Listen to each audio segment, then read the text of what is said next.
Ya, perkenalkan, kami dari kelompok 9 ingin mempresentasikan tentang PKMGT kami yang bertema primordialisme dengan judul Inovasi Aplikasi Mobile untuk memperkenalkan dunia luar kepada masyarakat pedalaman. Ya, saya Muhammad Faris Harifin yang sedang berbicara. Kemudian setelah saya ada Albert Samuel, lalu ada Muhammad Dhani Rahmatullah, kemudian Zafira Hajar selanjutnya, dan yang terakhir ialah Hafid Yanuar.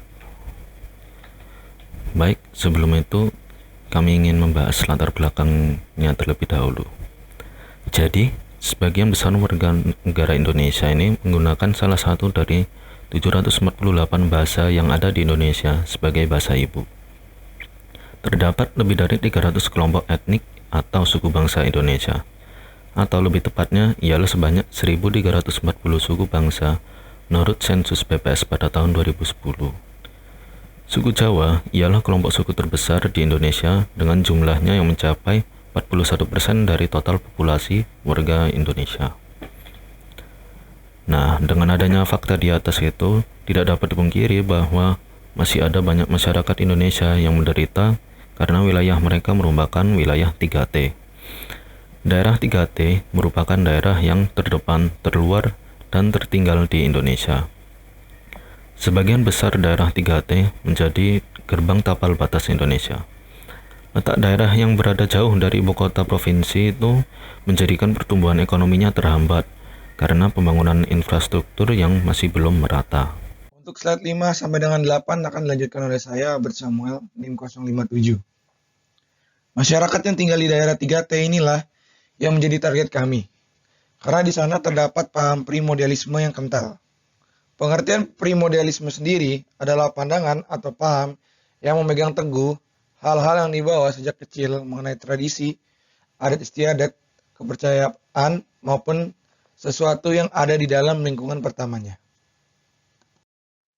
Oleh karena itu kami mempunyai inovasi untuk membuat sebuah aplikasi berbasis mobile yang berisikan banyak kegiatan atraktif berupa game atau informasi yang mengenalkan mereka kepada dunia luar agar paham primordialisme dapat terkikis dan masyarakat lebih bisa menerima perubahan dan kebiasaan-kebiasaan baru yang ada di sekitar mereka. Terdapat 3 tujuan penulisan dari makalah ini, yaitu pertama, menambah pengetahuan tentang dampak primordialisme terhadap perkembangan dan kemajuan Indonesia. Yang kedua, melihat dan menganalisis solusi yang sudah pernah dilakukan untuk memberantas paham primordialisme dan mengembangkannya. Yang ketiga adalah mengurangi paham primordialisme di Indonesia kepada masyarakat yang tinggal di daerah 3T. Ada juga terdapat 3 manfaat penulisan. Yang pertama, memberikan manfaat ilmu bagi mahasiswa yang terkait mengenai kondisi Indonesia secara lebih luas. Yang kedua, membantu pemerintah untuk memberantas paham primordialisme di Indonesia. Dan yang terakhir adalah memberikan inovasi baru dalam penanganan primordialisme di Indonesia. Kemudian selanjutnya akan dibahas oleh saya, Muhammad Dhani Rahmatullah, NIM 029, yaitu gagasan. Penggunaan teknologi mobile dalam daerah-daerah pedalaman telah berhasil dimanfaatkan untuk meningkatkan kehidupan penduduk daerah tersebut. Dalam artikel online oleh Turkano 2010, terdapat banyak potensi untuk menggunakan telepon seluler sebagai media pendidikan karena biayanya yang rendah serta ketersediaannya yang meningkat. Kemudian solusi yang pernah diterapkan. Salah satu solusi yang pernah diterapkan untuk menangani munculnya paham primordialisme ialah dengan cara menerapkan kebijakan daerah. Kebijakan tersebut diterapkan dengan tujuan untuk menciptakan kebanggaan sebagai bangsa. Penguatan identitas nasional dapat terjadi melalui proses yang alami namun dikelola secara sistematis dan diletakkan di atas dasar keberagaman. Jadi antara keterikatan pada identitas primordial dan keterikatan pada identitas nasional harus berkelindan dan saling mendukung. Kemudian seberapa jauh kondisi pencetus gagasan dapat diperbarui. Dengan mengetahui bahwa teknologi mobile memiliki dampak dalam bidang pendidikan, khususnya pada pendidikan penduduk daerah-daerah 3T, dengan segala keterbatasan aksesibilitasnya, cara yang sama dapat juga dimanfaatkan untuk menekan pengaruh dari dalam dari paham primordialisme. Melalui teknologi mobile, informasi dan wawasan mengenai nilai-nilai nasionalisme dapat disajikan secara pribadi kepada penggunanya. Penyajian informasi dan wawasan dapat dilakukan dalam bentuk game edukasi. Game edukasi memiliki kelebihan dalam meningkatkan interaksi dengan pengguna dan memiliki nilai ketertarikan tersendiri bagi calon pengguna yang berusia muda, sehingga dapat dimanfaatkan untuk mencegah timbulnya paham primordialisme di awal kehidupan seseorang.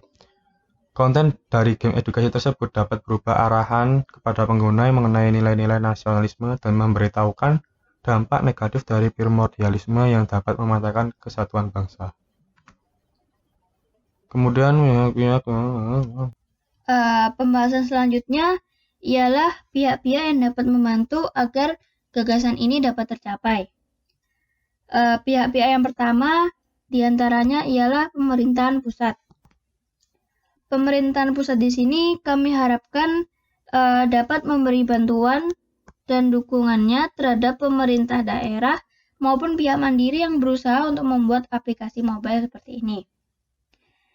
Kemudian pihak yang kedua ialah pemerintah daerah setempat yang kami asumsikan sebagai pemerintah daerah seperti kepala suku, kepala daerah, kepala desa, seperti itu yang kami harapkan untuk sensitif atau peka terhadap apa saja permasalahan yang terdapat di daerah masing-masing, serta melirik potensi aplikasi mobile terutama dalam media game sebagai opsi dan terobosan untuk menangani masalah ini.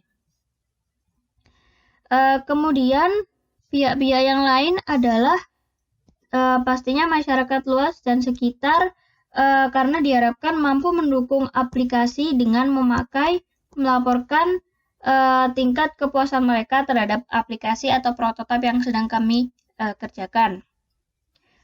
Bagian ini merupakan atau pihak ini sangat membantu dalam pengembangan dan evaluasi dari prototipe aplikasi yang kami buat. Selanjutnya ada langkah strategis yang kami usung, yaitu upaya untuk mengurangi paham primordial di masyarakat pedalaman dengan menggunakan mobile agar efektif ialah pada tingkat pemerintahan baik pusat maupun daerah melakukan promosi dan mendorong masyarakat lebih banyak memakai aplikasi mobile untuk menambah wawasan seputar Nusantara terkini. Kemudian untuk kekurangan teknis pada aplikasi bisa diatasi dengan cara seperti membuat tampilan aplikasi yang lebih berwarna, atraktif, dan juga dengan menambahkan fitur-fitur menarik untuk masyarakat semua usia. Yang terakhir, pada aplikasi mobile game, diharapkan game-game yang ada sudah tersertifikasi keamanannya dan aman untuk semua usia dan bersifat mendidik.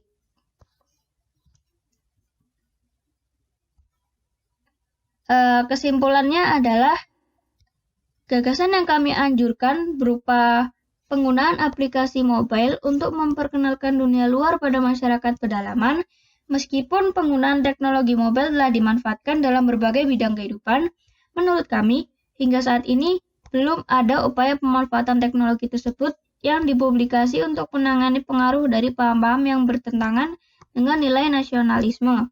Dalam hal ini adalah primordial. Aplikasi yang kami buat bisa berbentuk game, sehingga mudah masuk ke dalam golongan masyarakat, terutama golongan anak muda, sehingga mereka dapat terdidik tentang masalah primordial. Konten dari game edukasi tersebut dapat berupa arahan kepada pengguna mengenai nilai-nilai nasionalisme dan memberitahukan dampak negatif dari primordial yang dapat mematahkan kesatuan bangsa.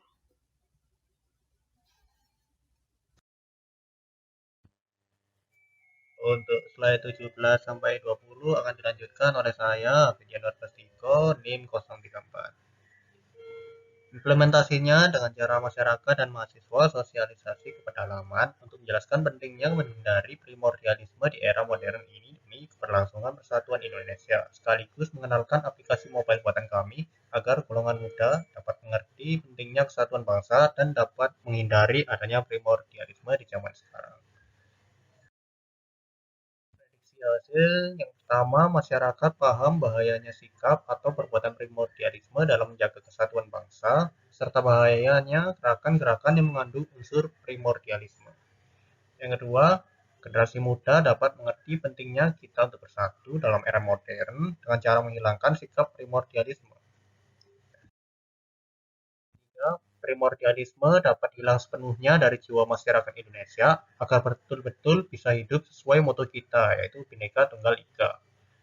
Poin yang keempat, lahirnya generasi yang terbuka akan pengetahuan dan pengertian baru dan tidak terpaku pada satu ajaran saja. Sekian dari presentasi dari kami. Mohon maaf bila ada salah kata. Wassalamualaikum warahmatullahi wabarakatuh.